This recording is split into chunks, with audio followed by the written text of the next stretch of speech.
Okay, well, good Friday morning, New York Jet fans and NFL fans. It is January 21st, 2022. It is 7:11 a.m., and we are about, I'd say, 36 hours, maybe 30 hours away from divisional round playoff weekend in the NFL's 2021-2022 season. Before we go into last week's games and what's coming up this week, just some quick news around the league. The Giants, as was reported by many outlets last week and also said on this video, um, their GM retired, their coach was fired.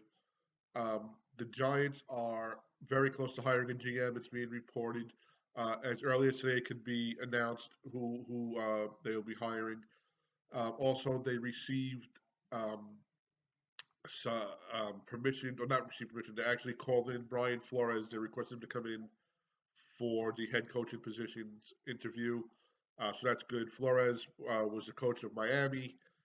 Excuse me. As you know, he went 1-7 to start the season, won the next 7 games, and then um, ended up with a 9-8 record, missing the playoffs by 1 game. Then was let go by the GM.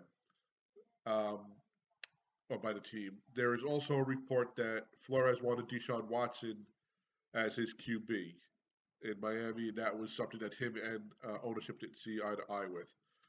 Now, the thing is, if he comes to the Giants, of course, Daniel Jones has not had the best 3 seasons that he could. They'd like a little bit more from him.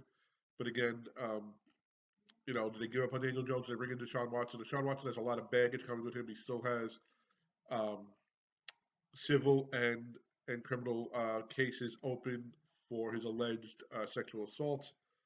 In the past, the Giants would be an organization that would not touch somebody like this to bring him in, but let's see what happens.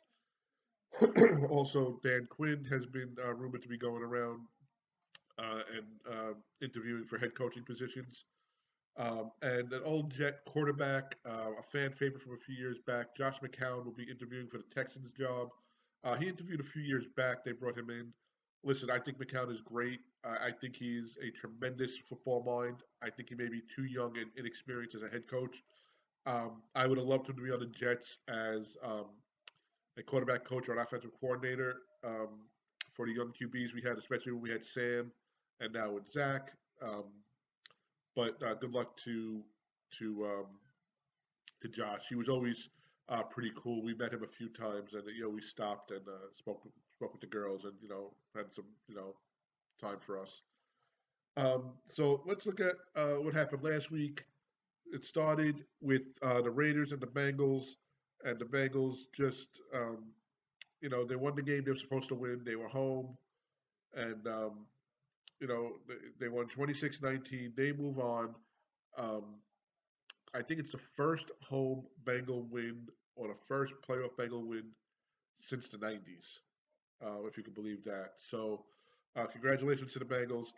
The Bills and Patriots, and the Bills were an overmatch for the Patriots and Mac Jones. The Bills just roll over them 47-17 um, in their first home game in front of fans in many years. I think from the 90s as well. Um, and they did not disappoint. Last year, the Bills, of course, played, but they played in front of a sparse crowd. This year, they played in front of almost a sellout, and they handled their business very well. Buccaneers and Eagles, and this game, I thought maybe the Eagles could be that sleeper, that wild card, um, but Tom Brady and the Buccaneers just overmatched the Eagles. The Eagles had no answer for anything they did, and the Buccaneers win 31-15. Cowboys and 49ers. Uh, this is a game where you look at and you say, where did this team go wrong? 49ers went in, they were the underdog. Cowboys had, of course, won the NFC East. They had to come back and, after being down early, um, this game, I mean, the Cowboys could have had this game at any point. They gave up an early lead. I think it was a 10-0 lead. The 49ers couldn't put them away. Kept the Cowboys in the game, and then everybody knows the sequence on the last drive. No timeouts. They need to get to the end zone, and you know the first three plays they're picking up 10 yards at a time on the sidelines. And then finally it looks like the 49er team is gonna defend the sidelines. Uh, Dak Prescott takes off, excuse me, on a big pickup, but there's like 11 seconds left on the clock. Excuse me. He slides. They have to place the ball. The offensive line is in the way for the line judge to come in and place the ball. Um, and all this is being explained by Tony Romo, which gave a lot of insight. You just can't. The center just can't place the ball down, even though he puts it in the right place. It has to be set by the line judge.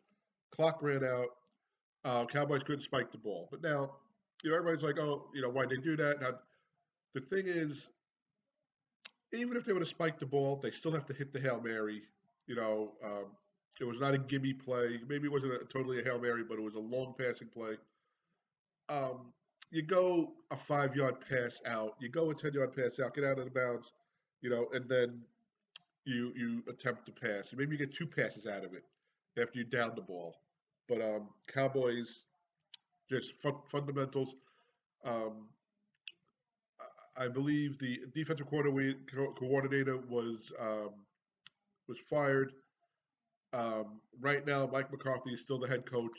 If they didn't fire him by now, he's going to continue to be the head coach for next year. But between McCarthy and Prescott, you got to know where you are at that point on the field. So 49ers move on. They win 23-17. Steelers and Chiefs, and maybe probably Big Ben Roethlisberger's last game. The Chiefs double them up 42-21. Um, Steelers had a 7-0 lead in this game, but they were no match for the Chiefs. Cardinals and Rams, and from the beginning of the season, I kept saying Cardinals and the Bills were my favorite to go deep into the playoffs. Cardinals, the last 4 or 5 weeks have really not impressed me, but I still picked them. I thought, they'd step up, and the Rams just, beat them up on Monday night, the first Monday night playoff game ever, 34-11. So this week's matchups. Going to start tomorrow. The Titans that won the first seed in the AFC will host the Bengals. I got to tell you, this game really intrigues me because I think this game will be a head-to-head battle. This game will be in the trench game with the Titans and their running back. I can't remember the running back's name who came back from Derrick Henry came back from being injured. He could have came back earlier. They won the division, so they saved him for this game and this playoff run right now. Um, I think the Titans do enough to beat the Bengals, but I would not be surprised if the Bengals can hold down Derrick Henry and put some points on the board and win. I would like to see the Bengals win. I don't think they have enough to do it, though. 49ers and Packers. Um, like I said, the 49ers, well, first of all, the Packers won the NFC number one seed. The 49ers, they're not that they were lucky to beat Dallas. They kept Dallas around. They couldn't put them away. You can't do that with Green Bay because Aaron Rodgers and Green Bay Packers will come back and beat you. Um, Listen, Lambeau, January, very cold. Don't know about precip. Um, Aaron Rodgers over Garoppolo. I think it's Aaron Rodgers that wins this game, and the Packers move, or I should say, Packers and Aaron Rodgers move forward. Rams and Buccaneers. If any team could beat Tom Brady right now, it would be the Rams. Like I said, they lit up the Arizona Cardinals last week. Tampa Bay is playing good, playing very good. Tom Brady playing, for his age and whatnot. Um, Buccaneers at home. Um, this is a 3 o'clock Eastern Standard Time game. So for the Rams, it would be an 11 o'clock game at home. They're coming cross country. I don't know if all that matters in the playoffs. Um, This is going to be, I think, a very good game. And you know what? I think the Rams win this one. So um, I think Tom Brady's season ends. I don't think he retires. I think he comes back one more year or 2 more years, but I don't think it ends with him on Saturday if he loses. Bills and Chiefs. You know what? This is where the Bills have to show that they were not the fluke to win the AFC East. They handled their business last week against the Patriots. Now it's time to go into Arrowhead, where it's very tough to play, where it's always been a very good home field advantage for the Chiefs. Um, Mahomes has been in this position before, and he's had a lot of success in the playoffs. The Bills last year went deep, and I think felt that they could have went a lot further than they did. I think the Bills go into Kansas City and they knock off the Chiefs. Um, and you're looking at Bills Titans in the AFC Championship game, and you're looking at Packers and the Rams in the NFC Championship game. So those are my picks. There's really no New York Jet news this week, which is good. No news in the offseason is good news right now, especially this early in the offseason. But I will say this: there was some rumors that Joe Douglas is looking to move the number 10 pick, the pick we got from Seattle. Um, and that's where you speculate: is he going to move it for players? Is he going to move it for draft picks? Is he going to move it for future draft picks or this year? Um, this team needs a secondary. This team needs a pass rusher. This team needs some weapons for Zach. They need pure wide receivers. You know, um, so I'm excited to see. I'm optimistic on what we can do.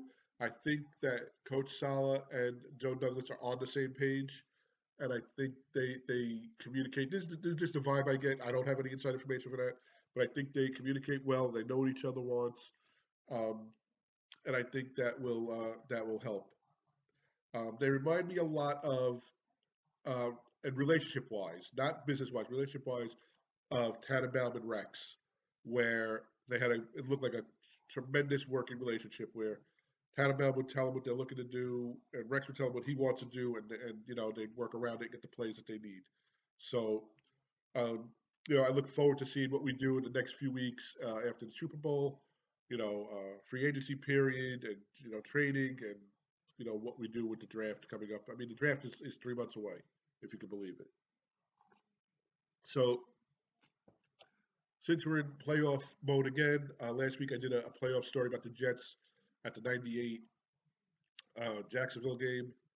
My second home playoff game was in 2002 against the Colts, and this was again another year where we won the AFC East. We won the AFC East on the last game of the season a few weeks earlier against I'm sorry, the week earlier against the Green Bay Packers and Brett Favre. And then we had Peyton Manning and the Colts coming in 2002. And you Manning at this point was starting to really be that quarterback he was supposed to be. They came into the old stadium. It was a cold January day, um, and everything worked. Everything they did worked. And I can remember early on there was a screen pass to Richie Anderson that he took probably 80 yards down the left sideline um, for a touchdown. And from that point on, they didn't look back. I think it was 41-0. And one of the last plays was Manning threw a pick. Um, the way they won the week before against the Packers and the way they won that week, I really thought this offense was on its way. Um, but they didn't get past the next round afterwards. But they won the wild card game. They had a um, great two home games in a row with the wild card game and the game before that they had to clinch the playoffs. And it was just a feeling where you really thought this was it. They had Pennington and Crabette and Coles and you know Curtis Martin and I think it was Leon Johnson, and it was just you know you really thought this was it. They really put together a great game plan, offensively and defensively. Herm Edwards was a very good coach, a very rah-rah coach. Um, he reminds me a lot of Coach Saleh in the way that he handles his team. Saleh to me is a more of a tough, stronger guy, where I see Rex also. But this was, a great game. I can still remember, I couldn't believe we shut out the Colts and Manning. I going in there, I thought it'd be a close game. It'd be something we have to maybe put up a field goal at the end or make a defensive stand at the end. But the defense and the offense from the first drive on, second drive on, just never looked back. That was the last home game the Jets played in the playoffs, and that would be 19 years ago. So hopefully soon we'll see not only just playoff games, but a home playoff game or multiple playoff games at home. Because I truly believe that the home field, when you get deep into the playoffs, really can be a decision, a decisive factor.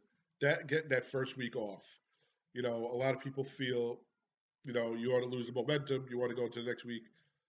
You still got to remember, you got to win three. Then, you have to win your wild card, your division, your conference championship. You get that week off, excuse me, and you only have to do two to get to that big game. So I hope everybody's doing well. If you're watching the games, tell me who you like, tell me who you don't like, who your favorite is, who what you think is going to happen, what your matchups you think are going to be for the conference title games, and any Jet news, any Jet stories, any Jet pictures. Please send them over. I'd like to post them. I'd love to put them up. Um, we could be reached on Twitter. Our Twitter handle is the Takeoff, or at the Takeoff, I should say.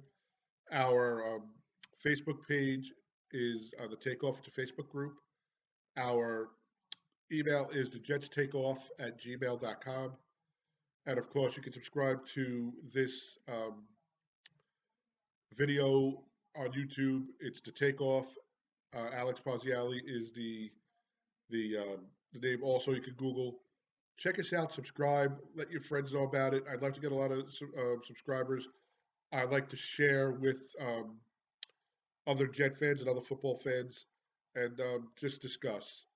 So have a great weekend. Have a blessed weekend. A blessed weekend. However you like to say it. I try to cover it all. Have a safe weekend. Be healthy, and we'll discuss the divisional round on Monday and see who our matchups are for the divisional game for the championship games. All right. Take care. Have a great weekend.